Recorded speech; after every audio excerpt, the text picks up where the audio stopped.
ರಾಯರ ಭಕ್ತರೆಲ್ಲರಿಗೂ ಸಹ ನನ್ನ ನಮಸ್ಕಾರ. ಎಲ್ಲರಿಗೂ ಮಕರ ಸಂಕ್ರಾಂತಿಯ ಶುಭಾಶಯಗಳು. ಯಾರೆಲ್ಲ ಈ ವಿಡಿಯೋವನ್ನು ನೋಡ್ತಾ ಇದ್ದೀರಾ ಎಲ್ರಿಗೂ ಸಹ ರಾಯರು ಆಯಸ್ಸು ಆರೋಗ್ಯ ಕೊಟ್ಟು ನಿಮ್ಮ ಕುಟುಂಬವನ್ನು ಕಾಪಾಡಲಿ ಅಂತ ಹೇಳಿ ರಾಯರಲ್ಲಿ ಕೇಳ್ಕೊಳ್ತಿದ್ದೀನಿ. ನಾಡಿದ್ದು ಬರುವಂತಹ ಗುರುವಾರ ಮಾಘ ಮಾಸದ ಮೊದಲನೇ ಗುರುವಾರ. ಆವತ್ತಿನ ದಿನ ಸ್ವಲ್ಪ ನಕ್ಷತ್ರಗಳು ಚೆನ್ನಾಗಿ ಕೂಡಿ ಬಂದಿರೋದ್ರಿಂದ ಒಂದು ಶುಭ ಗುರುವಾರ ಅಂತ ಹೇಳಿ ಹೇಳಬಹುದು. ಯಾರಾದರೂ ವ್ರತಗಳನ್ನ ಪ್ರಾರಂಭ ಮಾಡೋ ಅಂತಹವರಿದ್ದರೆ ನಾಡಿದ್ದು ಗುರುವಾರ ಪ್ರಾರಂಭ ಮಾಡ್ಕೊಳ್ಳಿ.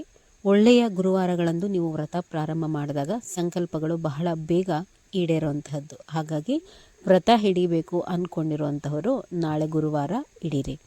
ಇನ್ನು ರಾಯರ ಪೂಜೆ ಅಂತ ಹೇಳಿ ಬಂದಾಗ ಅವತ್ತಿನ ದಿನ 6:30 ತನಕ ಸಮಯ ಬಹಳ ಚೆನ್ನಾಗಿದ್ದು 6:15 ಒಳಗಡೆ ನೀವು ಪೂಜೆಯನ್ನು ಮುಗಿಸ್ಕೋಬೇಕಾಗತ್ತೆ. ಇನ್ನು ಯಾವ ರೀತಿ ಪೂಜೆ ಅಂತ ಹೇಳಿ ಬಂದರೆ, ರಾಯರ ಗುರುವಾರ ನಾವು ರಾಯರ ಪೂಜೆ ಮಾಡ್ತಾ ಇದ್ದೀವಿ ಅಂತಂದರೆ ಮೊದಲು ಮನೆಯೆಲ್ಲ ನಾವು ಮೊದಲು ಶುಚಿಗೊಳಿಸ್ಕೋಬೇಕು. ಹಿಂದಿನ ದಿನ ಏನಾದರೂ ನೀವು ನಾನ್ ವೆಜ್ಗಳನ್ನ ಮಾಡಿದರೆ ಗಂಜನ್ನು ಹಾಕಿ ಹಿಂದಿನ ದಿನ ಗುರುವಾರ ಹಿಂದಿನ ದಿನ ಎಲ್ಲ ನೀವು ನೆಲ ಒರೆಸೋದಕ್ಕೆ ಬರೋದಿಲ್ಲ. ಗುರುವಾರ ಬೆಳಗ್ಗೆನೇ ಎದ್ದು ಗಂಜನ್ನು ಹಾಕಿ ಮನೆಯೆಲ್ಲ ಶುಭ್ರಗೊಳಿಸ್ಕೊಂಡು ದೇವ್ರ ಮನೆ ಶುಚಿಗೊಳಿಸ್ಕೊಳ್ಳಿ. ತಲೆ ಸ್ನಾನ ಮಾಡ್ಕೋಬೇಕು. ಹೆಣ್ಮಕ್ಳಾದರೆ ಸೀರೆ ಉಟ್ಕೊಂಡು ಪೂಜೆ ಮಾಡಿ. ಇನ್ನು ಗಂಧ ಎಲ್ಲ ಎಷ್ಟು ದಿನಕ್ಕೆ ಒಂದ್ಸರ್ತಿ ರಾಯರಿಗೆ ಇಡ್ತೀರಾ ಅಂತ ಹೇಳಿ ಕೆಲವರೆಲ್ಲ ಕೇಳಿದ್ದಾರೆ.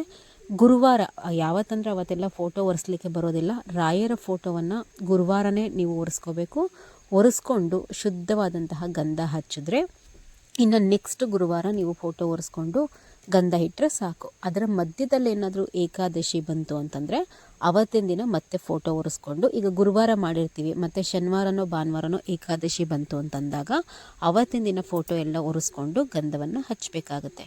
ಗಂಧವನ್ನು ಹಚ್ಕೊಳ್ಳಿ. ರಾಯರಿಗೆ ತುಳಸಿಯನ್ನು ಹಾಕಿ ತಪ್ಪದಲ್ಲೇ ನಾಡಿದ್ದು ಗುರುವಾರ ತುಳಸಿ ಹಾಕಿ ಹೂಗಳನ್ನು ಹಾಕಿ ರಾಯರ ಮುಂದೆ 2 ತುಪ್ಪದ ದೀಪವನ್ನು ಹಚ್ಚಿ ನಿಮಗೇನೆಲ್ಲ ಅನುಕೂಲ ಆಗುತ್ತೆ ಆ ಹಣ್ಣುಗಳನ್ನ ಇಟ್ಬಿಟ್ಟು ರಾಯರಿಗೆ ಏನಾದರೂ ಒಂದು ಪ್ರಿಯವಾದಂತಹ ನೈವೇದ್ಯವನ್ನು ಮಾಡಿ. ರಾಯರಿಗೆ ಹೆಸರು ಬೇಳೆಯಿಂದ ಮಾಡಿದಂತಹ ಪಾಯಸ, ಹೆಸರು ಬೇಳೆ ಉಪ್ಪು ಖಾರ ಹುಳಿ ಹಾಕಬಾರ್ದು. ಕೋಸಂಬರಿ ಮಾಡ್ತೀವಲ್ವ ಹೆಸರು ಬೇಳೆಯಿಂದ ಆ ಥರ ಮಾಡಿಬಿಟ್ಟು ಇಡಿ. ಇಲ್ಲ ಅಂತಂದರೆ ಕಡಲೆಬೇಳೆ ಹಯಗ್ರೀವ ಮಾಡುವಂತಹದ್ದು ಅಥವಾ ಬೇಳೆಯಿಂದ ಮಾಡಿದಂತಹ ಹೂರಣ, ತೊಗರಿಬೇಳೆ ಹೂರಣ ಇದೆಲ್ಲವೂ ಸಹ ರಾಯರಿಗೆ ಪ್ರಿಯವಾದಂತಹ ನೈವೇದ್ಯ. ಗಂಧ ಹೂವಿನ ಅಲಂಕಾರ ಆಯಿತು. ರಾಯರ ಮುಂದೆ ತುಪ್ಪದ ದೀಪ ಏನು ಹಚ್ಚಿ ಇಟ್ಟಿರ್ತೀರ ಆ ದೀಪವನ್ನು ಅಂಟಿಸ್ಕೊಳ್ಳಿ. ರಾಯರಿಗೆ ಊದ್ಗಡ್ಡಿಯಿಂದ ಧೂಪವನ್ನು ತೋರಿಸಿ, ಸಾಂಬ್ರಾಣಿ ಹಾಕೋ ಹಾಗಿದ್ರೆ ಧೂಪವನ್ನು ತೋರಿಸಿ, ಅದಾದ ಮೇಲೆ ನೀವು ರಾಯರಿಗೆ ಸಂಬಂಧಪಟ್ಟಂತಹ ಅಷ್ಟೋತ್ರ ರಾಯರ ಸ್ತೋತ್ರಗಳನ್ನು ಹೇಳ್ಕೊಳ್ಳಿ. ಇದೆಲ್ಲ ರಾಯರ ಪೂಜೆ ಪುನಸ್ಕಾರ ಮಾಡೋದಕ್ಕಿಂತ ಮುಂಚೆ ನೀವು ಮೊದಲು ದೇವರ ಮನೆಯಲ್ಲಿ ಇಟ್ಕೊಂಡಂತಹ ಬೇರೆ ದೀಪಗಳನ್ನ ಅಂಟಿಸ್ಕೋಬೇಕು. ನಿಮ್ಮ ಕುಲದೇವರೇನಿದೆ ಪ್ರಾರ್ಥನೆ ಮಾಡಿಕೊಂಡು, ಇಷ್ಟ ದೇವರು ಗಣಪತಿ, ಇಷ್ಟ ದೇವರು ನಿಮ್ಮ ಕುಲದೇವರು, ಅದರ ಜೊತೆಗೆ ನಾನು ಹೇಳಿಕೊಟ್ಟಿರೋ ಹಾಗೆ ಶ್ರೀ ವಿಷ್ಣುವಿನ ಆರಾಧನೆಯನ್ನು ಮಾಡಿಕೊಂಡು ವಿಷ್ಣು ಸಹಸ್ರನಾಮದ ಒಂದು 10 ಸಾಲುಗಳನ್ನ ಹೇಳ್ಕೊಂಡ ಮೇಲೆ ನೀವು ರಾಯರ ಪೂಜೆ ಕಡೆ ಬಂದು ರಾಯರಿಗೆ ಧೂಪ ದೀಪ ತೋರಿಸಿ ಹೂಗಳಿಂದ ಅಲಂಕಾರ ಮಾಡಿ ರಾಯರಿಗೆ ತುಪ್ಪದ ದೀಪವನ್ನು ಬೆಳಗಿ ಊದ್ಗಡ್ಡಿಯನ್ನು ಹಚ್ಚಿ ರಾಯರ ಅಷ್ಟೋತ್ರ ಹೇಳ್ಕೊಳ್ಳಿ. ರಾಯರ ಅಷ್ಟೋತ್ರವನ್ನು ಸಹ ಪ್ರತಿನಿತ್ಯ ಹೇಳ್ಕೋಬಾರ್ದು.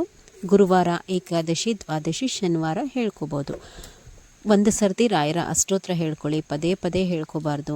ರಾಯರ ಅಕ್ಷರ ಮಾಲಿಕಾ ಸ್ತೋತ್ರ, ರಾಯರ ಅಷ್ಟೋತ್ರ ಎಲ್ಲ ಆಗಲಿಲ್ಲ ಅಂತಂದರೆ ಓಂ ಶ್ರೀ ರಾಘವೇಂದ್ರಾಯ ನಮಃ ಅಂತ ಹೇಳಿ 21, 48 ಇಲ್ಲ 101 ಸರ್ತಿ ಹೇಳ್ಕೊಳ್ಳೋ ಅಂಥದ್ದು. ಈ ರಾಯರ ಸ್ತೋತ್ರಗಳನ್ನೆಲ್ಲ ಹೇಳ್ಕೊಂಡಾದ್ಮೇಲೆ ರಾಯರಿಗೆ ಒಂದು 5 ತುಪ್ಪದ ಬತ್ತಿಗಳನ್ನು ನೀವು ಪಂಚಾರತಿ ಮಾಡಬೇಕಾಗತ್ತೆ. ರಾಯರಿಗೆ ಹೂ ಬತ್ತಿಗಳನ್ನ ತುಪ್ಪದಲ್ಲಿ ನೆನೆಸ್ಬಿಟ್ಟು 5 ಬತ್ತಿಗಳಿಂದ ರಾಯರಿಗೆ ಆರತಿಯನ್ನು ಮಾಡಿ. ಈ ಪಂಚಾರತಿಯನ್ನು ಮಾಡಿದ ಮೇಲೆ ರಾಯರಿಗೆ ನೈವೇದ್ಯ ತೋರಿಸ್ಬಿಟ್ಟು ಹಣ್ಣು ನೈವೇದ್ಯ ಎಲ್ಲ ಏನು ಇಟ್ಟಿರ್ತೀರ ರಾಯರ ಮುಂದೆ ತಪ್ಪದಲ್ಲೇ ನಾಡಿದ್ದು ಒಂದು ಕಾಯಿ ಇಟ್ಬಿಟ್ಟು ಕಾಯಿಯನ್ನು ಹೊಡಿರಿ. ಇದೆಲ್ಲ ಆದಮೇಲೆ ಕರ್ಪೂರದಿಂದ ಒಂದು ಮಂಗಳಾರತಿ ಮಾಡಿ. ಮಂಗಳಾರತಿಯನ್ನು ಮಾಡಿಕೊಂಡು ಒಂದು ಹೂ ಮತ್ತು ಒಂದು ಅಕ್ಷತೆಯನ್ನು ಬಲಗೈಯಲ್ಲಿ ಹಿಡಿದು 3 ಪ್ರದಕ್ಷಿಣೆ ಹಾಕಿಬಿಟ್ಟು ರಾಯರ ಪಾದದ ಬಳಿ ಅದನ್ನು ಹಾಕಿ ನಮಸ್ಕಾರ ಮಾಡಿಕೊಳ್ಳಿ. ಇದಾದ ಮೇಲೆ ರಾಯರ ಮಠಕ್ಕೆ ಹೋಗಿ ಪ್ರದಕ್ಷಿಣೆ ಸೇವೆಯನ್ನು ರಾಯರಿಗೆ ಸಮರ್ಪಣೆ ಮಾಡಿಬಿಟ್ಟು ರಾಯರ ದರ್ಶನವನ್ನು ಮಾಡಿಕೊಂಡು ಬನ್ನಿ. ಶುಭ ಗುರುವಾರ ಬಂದಿರೋ ಅಂತಹದ್ದು.